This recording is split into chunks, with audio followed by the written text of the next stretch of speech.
doing the video production stuff, I kind of saw video podcasting was going to be stuff that was increasingly popular. We can interview people like you've done with some of your guests. It's a good networking tool. Getting people to commit to an hour new show can be quite difficult if you are not taking your long form and pulling short clips out of it. You're really leaving a lot on the table. They never checked out the full length one. I mean, who really cares? Recording studios to get into this business, there's no need to have a $2,000 microphone recording your voice here. You don't need to spend a significant amount of money on the cameras just because there's other bottlenecks in the system that are going to be problematic. We recommend that if you are going to do something like this, which is a 3-camera setup, that you ideally get cameras that are at least in the same family. That we could take a camera that is 3 times the value of the one that I'm looking at right now, put it there, and I don't think most people would be able to be like, holy crap, that's 3 times as good. Sometimes the next level is a big financial jump, but not a huge quality impression jump. Even though I'm side-eyeing you a little bit, we get a little bit more face on screen, which is important. Watch it back in movies that you see. The first scene of a new thing is showing the location that we're at, basically. And I'm sure when you introduced me, we went to the wide shot. We see that we're both sitting here. And now people understand what the situation is. If something's not broke, don't fix it. We've kind of done that. And this isn't broke, so we just continue to use it. Welcome back to another episode of the Niche Marketing Podcast. As always, I'm your host, John Bertino, founder and CEO of The Agency Guide. If you're frustrated with your marketing agency, and these days who isn't, please give us a shout at theagencyguide.com. We represent about 300 different vetted marketing agencies and consultants to whom we can matchmake your needs and your project based on your specific scope of work, budget, location, personality, marketing needs, so on and so forth. Today is an extra special episode, extra special, Mr. Brown. We have Tom Brown, owner and founder of Innova Digital and the Chicago Podcast Studio. Yes, sir. Insert round of applause. Colton, you got the round of applause back there? We do, actually. That is a thing. We never do it, though, but we'll have to put that in post. All right, hurry up, Colton. All right, we're off to the right foot already. All right, so Tom, yes, it really is a pleasure to have you on. A lot of my podcasting journey and definitely my studio journey originated with you, sir. So yeah. I'll give the quick backstory for the listeners and then I want to get your take. But about 2 years ago, it's mid 2024 right now.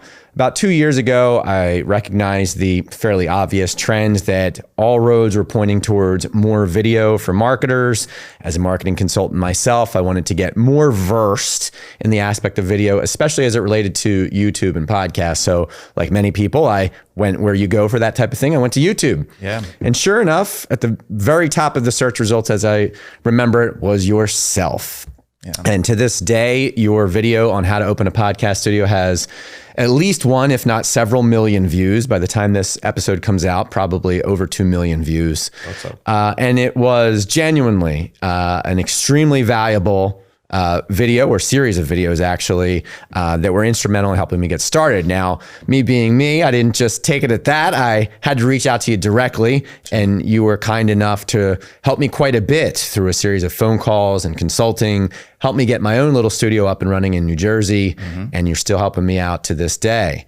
Yeah. So when we wanted to start doing a series on YouTube marketing, podcast marketing, all things YouTube and podcast studios, of course, you were one of the first people I had to reach out to. So here we are at your own studio, the Chicago Podcast Studio in Chicago. Yes. Tom, again, delighted to have you. I'm excited to be here, and thank you for the flowers there. And yeah, I mean, it was actually, about when we met is, I hadn't been doing this for very long, and I did the YouTube video as more of just a documentation process just for myself. And yeah, luckily the YouTube algorithm really helped out. And over time, the video's done really well, and it's been a source of plenty of people like yourself that have come to me asking for advice, but there's probably plenty of people that have just watched the video and taken what I've said in there and applied it to themselves. And that's obviously great. It's been a fun experience to help other people. And by doing so, we've been able to see our influence, I guess, within the community, especially for people doing podcast studios. And so I guess that's been rewarding to see as well. Awesome. And to this day, you're offering consulting services to other aspiring studio owners. Could you remind me of the moniker that you have that under, and then also the community that you built to support this? Sure. Yeah. So we do some sort of consulting. You can either just book, personal calls with me, but for clients that want to not build it themselves, but have us build it, we have just a different name under CPS Builds, in which case we'll go out to your location. We will work with you to figure out what studio stuff makes the most sense, budget that makes sense for you, and then we'll come out and install them. And so we've done a handful of them locally, and we've done a couple of them outside of Illinois here. So and then as of late, a recent addition is from the YouTube videos.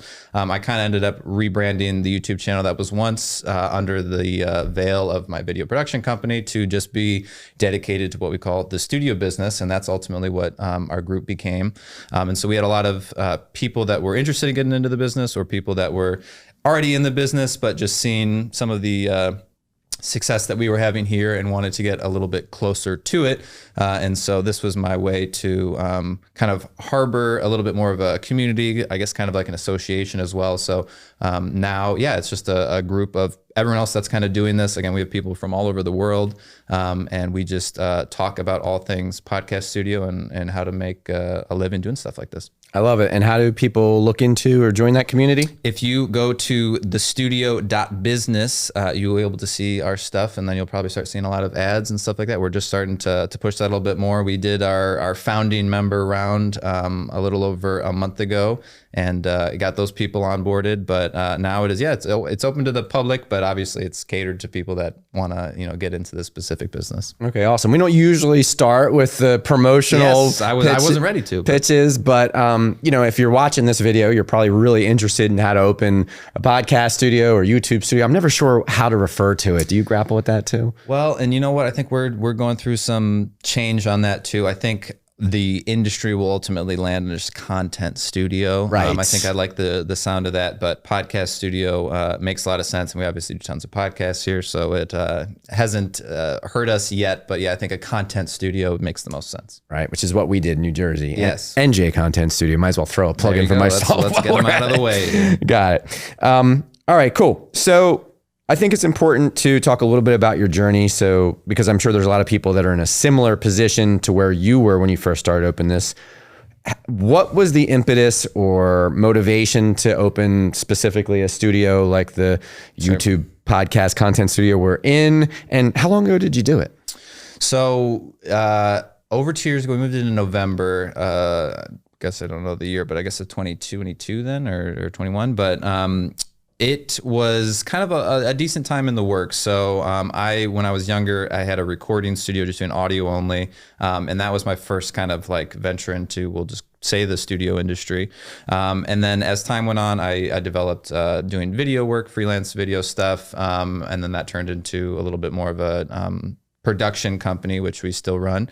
But it got to a point where I needed to have a space to house some of my equipment. And I naturally thought, I was like, opposed to only doing stuff off site, we could bring some of the work in-house and have a studio environment that's set up that we can kind of hit the ground running and make content. As you can tell, this space is pretty much set up, ready to rock it at any moment, and we record for a whole bunch of people. And so having that quickness to it helped. So when I was doing the video production stuff, I kind of saw the writing on the wall that podcasting, and specifically video podcasting, was going to be stuff that was increasingly popular. This was when Joe Rogan's podcast started to, I feel like, really take traction. And for a lot of time, people were under the assumption that, podcasts are audio only, and what I think I noticed is on my feeds, I would see so many just podcast clippings, just short bits of things. And I would still, to this day, I've not seen a whole bunch of podcasts long form ever, but I've seen a whole bunch of podcasts short form. And so I was like, if we can just come up with a way to do this affordably, I think it'll be a hit. And so we decided to move into this space and come up with, at the time, was just one set over there. And I had experience doing audio from the recording studio days. I had experience with video, obviously, and lighting, and I guess just general business acumen. And so, popped up a website and decided that I'd give it a go. There was nobody else in the city really doing it at the time. It was kind of an untapped market.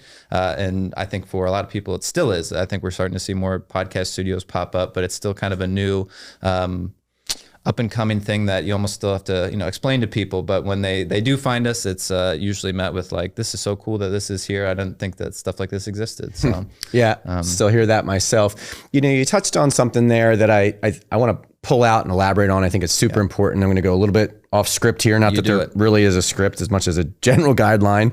And that is this idea of, how do I put this correctly? Does the long form even matter? Yes. And I'll answer my own question. Yes, the long form matters. But what I'm starting to realize myself through my own YouTube journey, through also my own studio journey, and I think you just touched on it. Yeah, the long form's great and there's a lot of value there, but I think you could build a pretty compelling case that the short form is even more valuable. Or even, maybe I'll put it this way, even if nobody even ever goes to your long form, they never even look at it, you can extract tremendous value out of just having the clips. And people are doing it. You were talking yesterday about a client of yours that doesn't even, they kind of position their short form as a preview for their long form, but there is no long form. So could you talk about this dynamic a little bit? Because I think it's really important for marketers to take a look at. Yeah, well, and I think it just kind of stems from the people that work with us want that video side of stuff. Again, I think to just do an audio podcast is not very difficult. And as you said, I think getting people to commit to an hour or a new show can be quite difficult. And a lot of people that pursue us, there are a handful of people that want to do podcasting, they want to be a host, that's their dream.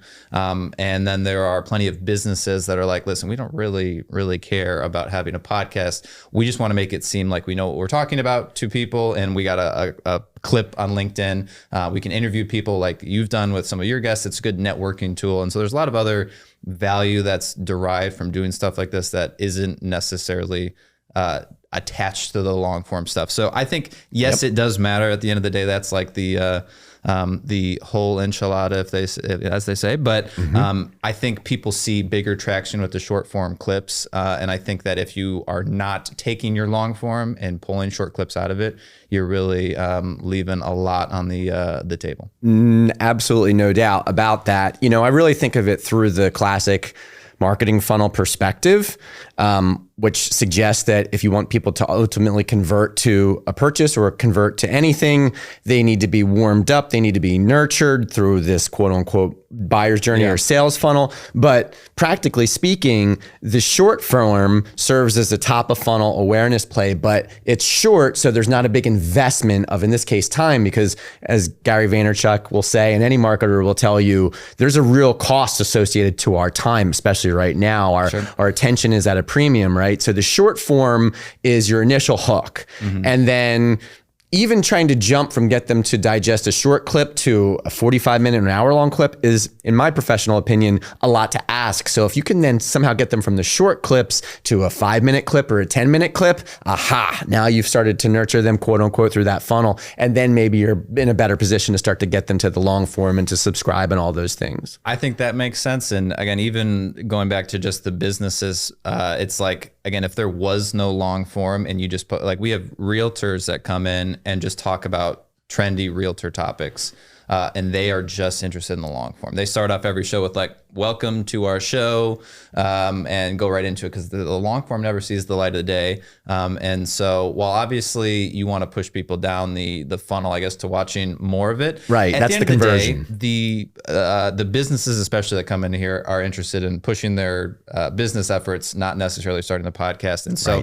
if there is never a long form, or it is your prospect never gets through to the long form, they can still give you a call after watching that 90-second clip on LinkedIn just because they thought it was impactful. And then, at some point, that's a win right there. If they never checked out the full length one, I mean, who really cares at that? I mean, it's sad as it is to say for the podcast industry, but that's just kind of the trend that we see. I would completely agree. Okay. So I was going to get back a little bit to your journey. So regarding location, I would imagine, and please do correct me if you see it differently or if it played out differently, but I would imagine that, you probably had a little bit of you had to choose between what would be the ideal location and what you could get at the right price to get started. Sure. So you always have to make some compromises. So talk a little bit about how you ultimately ended up here in the Ravenswood area of Chicago in your current space. So, I spent a good chunk of time. I think this idea took hold about during the pandemic, and it was like maybe a year or two in my head before it was like, okay, ready to actually do it. I live close by, so I think that this area was somewhat more the choice than anything else. Although I wasn't limiting myself to like a certain radius around my home. It's a good part of town, and then obviously you got to somewhat think of the commute. And so there are a lot of creative and like more spaces that might have been cool or interesting, or maybe better options that were in like the Pilsen neighborhood, or a little bit more in the South Chicago or West Chicago area, or in like West Loop, or a little again more out west. But I would have been committing to a potentially 45-hour there and back every single day, and I didn't want to do that.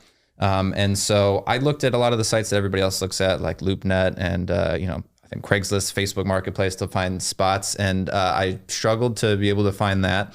I found a company that basically just deals with this like street. The guy that owns this building owns a bunch of buildings on this street, and he's kind of got the market cornered. And they are bigger buildings that just have independent units that you can rent, and they're very reasonable as far as rents. And so far, our experience here has been really great. That it's like we haven't had to deal with too much. Right. But so that explains why you looked at this area, but what in a space did you need in order for it to accommodate an initiative such as this? Or perhaps the takeaway is there aren't a lot of particular things that you really need in a space to make this work. So initially, when I moved in, when I was planning on moving into a space, I was under the impression that more closed off offices, you could have multiple people go in. In theory, you could, scale the business bigger. You could have 4 sessions running at the same time, making more money. Yep. And it was difficult to find a spot that had that. And then there was going to be the problem too, as to the equipment side of stuff, that you either would be moving around the equipment between those rooms, or you'd have to buy multiple sets of it. And at the time, and still to this day, I don't see buying multiple sets of it and as the most streamlined experience. Not to mention we'd have to have another person to run each session. So it gets really complicated, and while I think that that's a hurdle we'll jump at some point, we're not quite at the volume where it's like so many people are bumping into each other as far as sessions, and we're losing opportunities because other people are booked. So an open space was perfectly fine for us. And I think that when I moved into this space, this felt big. But I was like, you know what, we'll dedicate a little area to the podcast stuff. We'll do a dedicated area to just general production, couch hangout area. Again, this place has gone through some changes. There used to be a little bit more of a lobby waiting area over there. And it's changed. And now we have 4 sets in here, and the majority of the studio is consumed by doing the podcast side of stuff. But my advice for a lot of people is, I think open spaces work pretty well because you can do something like we've done here, where the brains of the operation, the computer, the cameras, a lot of the audio stuff, the majority of things are fixed. And so we can kind of move the equipment between the sets. And so that's a speed efficiency thing, as well as a cost and labor thing to some degree too. And I think that we're able to get a slightly more unique look of it all. Like it was tough to find office spaces that were big enough to maybe do something like this. Some of our other sets are a little bit smaller, but private offices in a 1,500 square foot area usually are tiny. They're usually a little too tiny. And so we decided to move into this space. And I think overall we're happy that we did. As we've talked off camera, I think that we're planning expansion to a bigger, hopefully better space at some point. But what I thought was going to be a problem with the long openness of it has actually proved to be a really valuable part. Let's do this, because I think there's more ground to cover on the space, but there's so much else to get to. Can we do a little bit of a rapid fire? Let's do it. I'm going to tout or suggest an aspect, a consideration of the space, and you give me something to the effect of very important, not very important, surprisingly unimportant. Okay. Give me a short answer. Okay, all right. All right, ready? Yes. Soundproof walls. Not as important as you'd think. Yep. High ceilings. More important, not a total deal breaker. Closed off rooms. a double-edged sword. Do I have any else? I'm sure I have a lot of. Oh, carpeting and flooring. Not so important, but again, our cart rolls. So if we had carpeted floors the whole way through, that would be difficult. But we have a carpet below us, so a little important, I guess. I don't know. Electrical that can accommodate lots of video and lighting equipment. I would say not important. We don't, as far as I'm aware, have any fancy electrical stuff. I don't know enough to speak on it, but we have a lot of stuff plugged in, and we've never lost power or gotten yelled at. So, and we haven't started a fire yet. So, not too important.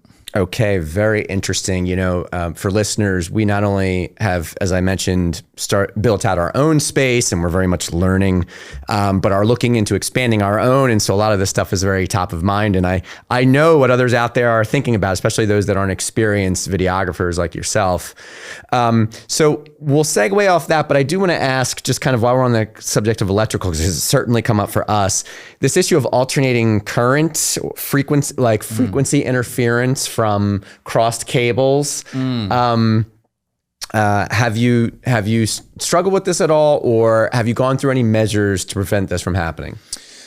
So it's not too much of an issue for us. Yes, power cables and microphone cables can't really be touching. Typically, you'll be able to hear it. So all of the power goes off in one direction, and the cables have usually clear paths to our desk where things are housed. But there's not too much interference aside from that. I know other studios can deal with more problems. Again, there's some smarter people than me that could explain as to why stuff like that happens with grounding issues, but it is luckily not something we really deal with here.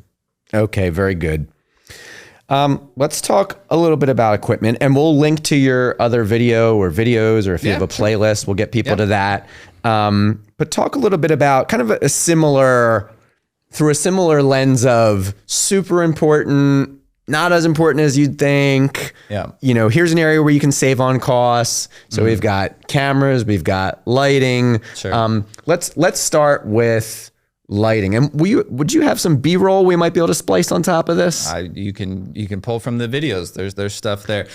Just so I know, is this like as if people were maybe interested in pursuing this as a business, or just for themselves, or maybe the combination of the two? But good question. Let's assume an operation comparable to this, which is a professional looking set or two without breaking the bank. Okay. So on lighting is what we wanted to start. Yeah, let's start with lighting.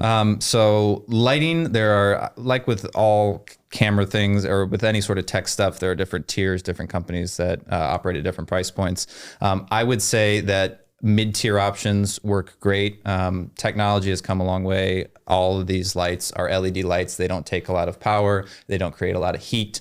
Most of them can hook up to a smartphone these days, so you can dim and adjust them. They're light. They're fairly affordable in the long run, but I would not cheap out and get, I would shop less on like the Amazon by price. You know, I wouldn't buy lights that are seemingly too cheap or flimsy, or especially not the ones that actually have the like CFL light bulbs like at home. Like a lot of people will look at, you know, too hot, right? Well, no, more just like too garbage. Like people just buy like the random stuff because they see like, oh, a 3-piece lighting setup on Amazon for $100. Like, just miss that, trust me. Right.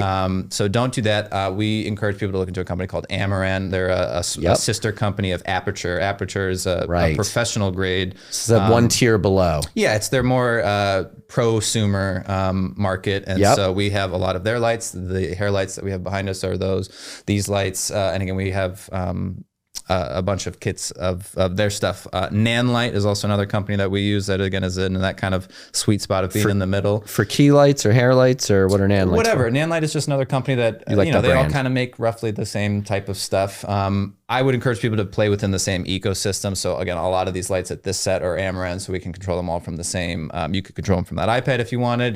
We can adjust the colors, the brightness of things. So that's helpful. So you don't have like 6 different apps, a bunch of different companies trying to talk to each other, because the technology is not quite there for them to all play so nicely together. But I would look into that. You know, that's I want to interject, just be quick because you're going quickly. That's an interesting point. You know, if you buy lights from different vendors, now you've got all those different apps on your phone.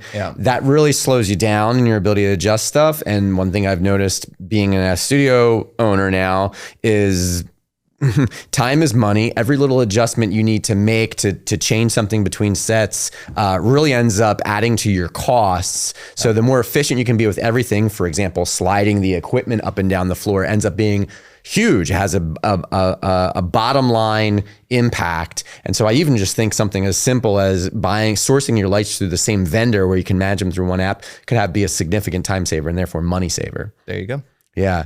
Okay. I interjected, and I'm looking at the current set we're in. It's a newer set from the one that you originally had. The original video was based on. It looks like you're still sticking with the same formula of key lights down on the speakers' faces, a hair light up above. In this case, you have ones that can change color and some light background lighting behind. And that gets the job done just fine, right? And that gets the job done. I mean, this is, pretty much a two light setup. And like you said, a key light is the most important one. If you don't have a lot of money to spend, at least get a key light.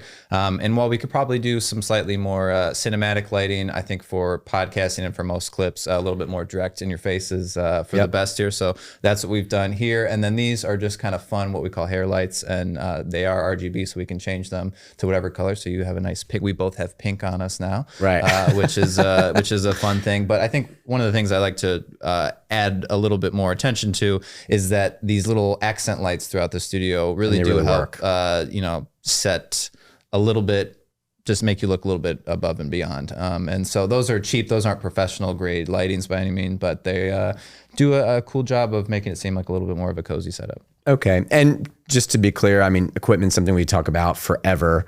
So we just want to give people enough of an overview, and again, link to Tom's other videos, maybe put some stuff in the show notes.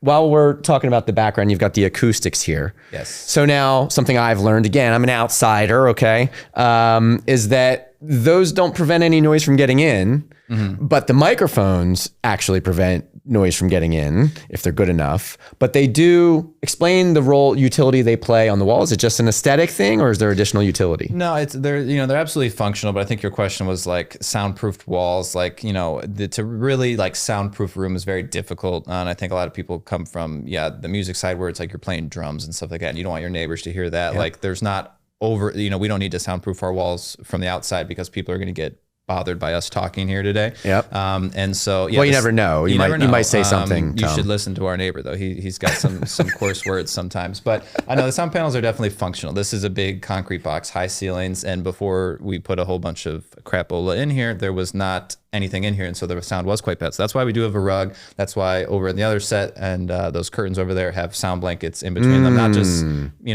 curtains. They're, professional sound blankets in between. Sound blankets. That's I didn't know about that. Blankets. I mean, see this wall here? Those are them too. And those are essentially like moving blankets, but with a little bit additional stuff in there. And so we have those throughout the studio. And then, these sound panels help absorb sound. So it's not just reverberating off the walls, but a lot of the minute sounds that you hear. Again, we are in a commercial building, so occasionally you hear people walking in the hall or somebody jumping up on the stairs or the bathroom door slams down the way. We can't entirely prevent any of those things. And again, we could spend a lot of money trying to soundproof this whole space, but the return on that would not be that great. These microphones are designed to take you in and reject a lot of other noise. And that's been my experience too. A lot of things that you think might you physically hear with your ear are not things that are going to get picked up on this. And technology is getting better and better about picking up your voice, making you sound crystal clear, but not allowing for a lot of those other noises to come in. Okay, so we might have just pissed off some professional audio and video people. Yeah, probably. I usually get yelled at for and I am going to potentially piss them off some more. Okay. John's thoughts, everybody. This becomes one of those things where if the roles are reversed and instead you're shopping for a studio and you start to compare one studio against each other, there will be this thing where a studio will charge you exponentially more money because they'll say, we are 100% soundproof. We have state-of-the-art microphones. We have state-of-the-art lighting. These things matter. You need this. And it's been my experience, and this gets, again, highly subjective and triggering for people, but it's been my experience that you can make beautiful podcasts without all of these things we just discussed. And it would seem to be that you concur in large part. Yeah. I think so. I mean, you definitely don't need all the stuff that we have here. I think off camera we talked that, we have these microphones. These are probably the most popular microphone in the podcasting space. They're $400 a piece. And the mic that we had before, our Rode Pod mics, we still have a bunch of those. We still use them for some various purposes. They are a quarter of the price, and definitely not as quarter as good, so it's like they do a lot of the same stuff, and technology, like I said, has come such a long way that you're able to get into stuff that is really high quality. Recording studios that get into this business, there's no need to have a $2,000 microphone recording your voice here. If we were doing audiobooks for a big audiobook or something like that, and you want to do that to have some cool points, great. But you definitely don't need to spend, you don't need to bet the house to get into some good equipment. Yep. All right. Excellent. So we covered mics, lighting. Oh, and then behind the scenes, talk us a little bit about the audio interface and camera switching technology. Yeah. Well, actually, I'll just mention cameras too. So, of course. Cameras can't forget about those. Can get pretty wildly expensive. And I think the biggest thing with cameras, there are a lot of features that everyday people will not use, and specifically for podcasting, these cameras sit on, we'll just call them a tripod, and just feed into our switcher, which does the switching of the cameras. It, as of now, with Blackmagic, is kind of capped to 1080p. You can scale up to 4K stuff, but you don't need to spend a significant amount of money on the cameras, just because there's other bottlenecks in the system that are going to be problematic. So we have more professional cameras for the offsite production work that we do, because they can get higher frame rates. They do more fancy pants things. But if all of these cameras were the bigger brother version of the cameras, we would have spent a lot more putting it together. So you definitely don't need to get the absolute top tier of cameras. We recommend that if you are going to do something like this, which is a 3-camera setup, that you ideally get cameras that are at least in the same family, and ideally, if you can, get the same models. I could continue to rant about crop sensor and full frame and stuff like that, but I won't. Well, I'll just quickly interject to say it's important, and we didn't quite get to this in the background section, that you've done full-fledged, high-end, and still do video production for clients. Yep. So it's not as though, unlike myself, it's not as though you're just coming into this trying to figure it out. You know how the best of stuff. Yeah, you know how the best of the best works. Yeah. And if you really felt that it was necessary, you would tell people that. I would. Yeah. And it's we're at a point now where it's like we could, but it's just, we could, add more stuff. But with most things in life, sometimes the next level is a big financial jump, but not a huge quality or overall just impression jump. And so again, we could take a camera that is 3 times the value of the one that I'm looking at right now, put it there, and I don't think most people would be able to be like, holy crap, that's 3 times as good. So, and again, to make this business a little bit more obtainable, it's like we try to illustrate that the price point to get into something like this is not crazy high as far as businesses go. You can put together a 3-camera setup, some lighting like this for not a significant amount of money. Okay, and then the audio interface? Audio interface, everyone's familiar, or not say everyone, but if you're into this business at all, you're familiar with Rodecaster, or with Rode and the Rodecaster. So we have a Rodecaster. We actually, maybe today, Colton, we're gonna switch it out. We just bought a new one that's been a paperweight over there, just because it's been like, if something's not broke, don't fix it. We've kind of done that, and this isn't broke, so we just continue to use it. But we have a new unit over there. Same brand? No, it's by Mackie, which I think is actually owned by Rode now. So basically, but the different thing, there's some other features of that we were interested in trying out, and it was a recommendation from someone in our group to check it out. A couple other people do that have this unit, and so anyway, there's that. But mixers, is. For people that look into mixers, it came from, audio thing where there's a bunch of channels that go into it. And recording a band, if you go to a concert, there's a massive mixing board, a bunch of inputs go into it. But for podcasting, there's just the 2 microphones here. And so they make a specific unit that usually holds up to 2 or 4 people. And it has preamps built in, so you don't have to power the mics and such like that. So it houses everything. It records for you. It's got screen, it's got faders, it's got headphone out. It can hook up to a PC, so you can, we could do this via Zoom or something like that, or bring somebody else in if we wanted. So that's another pretty crucial part of it. And then, as you said, it would go into a video switcher, which is from Blackmagic, and that is what's doing the actual recording. So right. And so you like to do, or at least offer the option to your clients to include the live switching. In fact, that's your default. That's the default. Yeah. Yeah. And so that's a nice perk, I think. The closer I look at, essentially the business model for something like this, the ability to have folks come in, do quote unquote live cuts through a device such as an ATEM, which embeds the edits right into the file they come out with, is a powerful thing. I think it's a little bit disruptive, and that's powerful. To somebody comes in, they sit down, they rent the hour, a couple hours, and they walk out with the file that already has the live edits in. And if you adjust the audio thoughtfully while they're here, you can also give them really great audio right out of the door as well. So again, I hesitate to trigger some people. This might be my most commented on YouTube video. But if you get the audio levels nice to begin with, you get the lighting nice to begin with, you get the equipment better than average to begin with, and you embed the live cuts, you can get people in and out the door. Yeah. It's a deal. Without the editing necessarily.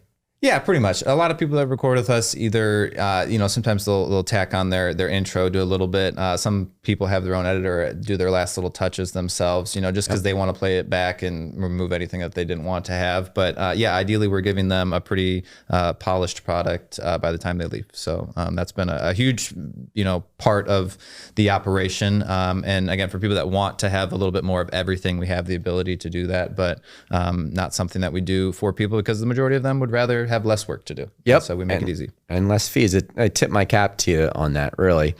With the time we have left, let's just talk a little bit about set design. We were kind of getting into this yesterday. Again, with our probable expansion in New Jersey, just outside Philadelphia, we're really trying to think of, okay, what's the smartest utilization of the space? So historically, when you first started, I know you did a lot. Well, how do you refer to it? Conference room style, kind of like Joe Rogan style. Is this just what I always say? At the table, so to speak. Sure. Yeah. And it sounds like, if I'm hearing you correctly, you've gotten more and more requests for this kind of lounge living room setup. Yeah. Would you say, on balance, more people are interested in this setup versus the table setup? I would say in general, yes. And part of that is probably just because I feel like we need to do a remodel on the table setup. I think I've seen some cooler designs out there, and I think that's something we should venture into. What has made it somewhat difficult is because we do just have an open space. It's been difficult to get walls set up, and so it's tough to confine a space to some degree. Luckily, the space is large enough that it doesn't feel. You don't need the wall there to make it feel like complete. But I think our desk space could use some improvement. I don't think that just because people don't book it doesn't mean that it's not something that people would want. But I think people like this set in particular because, one, it's a little bit larger. We can fit 4 people here a little bit more comfortably. It's somewhat strategic that they are forward facing at that space. And if you do it at a desk, you're definitely hitting the side of their face a little bit more. And as you can tell, we're facing forward. So even though I'm side-eyeing you a little bit, we get a little bit more face on screen, which is important for people. And so... yeah, people like this. I think that it's a little bit more of a laid back environment. A lot of people come in here and do interviews, and people are not totally used to doing them. And so for whatever reason, this sometimes feels a little bit more laid back and a little more casual. It does feel somehow more relaxing than sitting across from somebody at a table, now that you mention it. Exactly. And I've done both for, 18 months at this point. Yeah. So I want to stay on set design, but a quick detour because it's directly related. This idea of the middle camera and also just camera setup in general, right? So your formula has historically been a 3-camera setup, one side of the table or one speaker, the other side of the table or the other speaker, and then a center cam. But there's a challenge there when it comes to, how do you say, vertical edits for social media, which, as we discussed earlier, are one of the main value points of doing this whole thing. So with this setup, do you essentially eliminate the center camera? Do you even need it, or do you think it's much of a value add?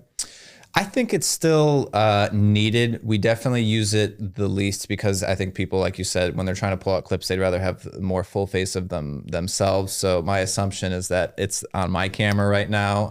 And so Colton quickly panics. but it's, no, I think it's still necessary. I think, it also, is somewhat of like an establishing shot, which is an industry term, but it's like, watch it back in movies that you see. The first scene of a new thing is showing the location that we're at, basically. And so again, I'm sure when you introduced me, we went to the wide shot, we see that we're both sitting here, and now people understand what the situation is. You're no longer just kind of a floating head over here and I'm a floating head over here. They see the sphere that we're going to be playing in. But again, I think the majority of the time we go with those side angles. So I don't think you can eliminate the center one entirely. And while it's very civil between the two of us here, and most times with two people, when you start to get to groups of 3 or 4, the crowd talk and talking over it gets a little bit more. And then it's tough from a camera operator perspective to select the best thing at the time. And so the wide shot is just kind of a catch-all of like the chaos that's happening at the time. Well, I'm glad you kind of, for lack of better phrasing, pulled me back off of that a little bit and justified the value of the center cam. I think your point about multiple people talking over each other in particular really stands out. And then the establishment shot, is that what you called it? The establishing shot, yeah. Yeah, really, really interesting. Okay, and then just to kind of round out the set design chat, quote unquote talking head, again, for an outsider like me, that was a new term. So talking head is essentially whenever there's content, somebody's looking directly into the camera, and it's usually just it's just the one individual. Usually, yeah. So generally speaking, would you say for anybody aspiring to do this type of thing that they should have either a separate set or an easy way to convert into a talking head setup? In other words, is there demand for that, and is it valuable to have that set up? I think it makes a sense, but like in theory, if you were only able to put together a set like this, each one of our cameras now is boom, the talking head thing. And instead of doing the wide shot, which would show that nobody was sitting next to you, we would just keep it on this camera, and now you could look directly at your camera and do the talking head bit and call it a day. So luckily, we have a couple of different spots at the studio that we can do that style of content. But in theory, we can do it wherever you'd like, and so you don't necessarily have to have like a dedicated talking head space. If you just have good looking angles, instead of me looking and talking to you, I can just, what's up everybody? Now I'm looking at my camera here and doing a talking head setup. Good point. It's interesting though, because it's almost like depending on the set design, I feel like the talking head looks more natural. So right now we just have the conference style at the table set up. And as much as, we can just do the look at the camera and talk, it seems not as welcoming or less than ideal than if we had a dedicated space looking at it. This, I think, is a step up from that. Yeah. So if you wanted to have just one space, my opinion, for what it's worth, is if you want to have just one space that you could easily convert from people talking to talking head, it would probably be this setup over at the table. Opposed to doing a desk, I think that's fair, because we've done desk setups here where we remove the furniture and then have someone sitting at like a desk, and then we can get a really symmetrical shot shooting this way, and so we've done stuff like that, and I think that this gives off a little bit more of just like a homey vibe, and it feels more like, again, we're already facing more or less forward, opposed to like looking sideways and then you tilt. So I think a setup like this, it's a little bit easier to pull out a good looking talking head setup than if you were to do it at a desk. Excellent. Well, we're running out of time, but I think this was a good initial top funnel overview that can nurture people to your other clips through their buyer's journey. Tom, for those that are interested in joining your community, hiring you for consulting or coming out and using the studio, what's the best way to get a hold of you? Brand names, URLs, all that stuff. Sure. Well, so first thing I'll say is that there's I've done a lot of free YouTube videos. So if you're interested in getting into this, check those out. The community was something that I feel like I was pushed to do by the people that followed me more so than me trying to start a cult by any means. But it's been a great resource, and it's really for people that are doing the same thing. It's like, why would you not just want to you don't have to be the smartest person in the room, but I'd like to be the guy that booked the room for the smart people to be in. And so that is what that was. So there's really no hard sell on joining that group. If you're interested, you have your own studio, you're interested in getting into the studio business, it's a good resource. But if you just want to learn about gear and maybe do this at your house, maybe not something that you need to go through with. But you can you find us on YouTube at The Studio Business. You can join the community if you go to thestudio.business. And then if you want to learn about our podcast studio here, it's chicagopodcast.studio. Tom really likes the exact match URLs, and they've served you well. Well, you can't, because I can't afford the .coms, man. Everybody takes them, so you got to do these everything else. But it seems to be working. It seems to get the job done. Yeah, excellent. Tom, so great. Thank you for the interview today, and also all your help over the last couple of years. Of course, man. I was happy to do it. Thanks, John.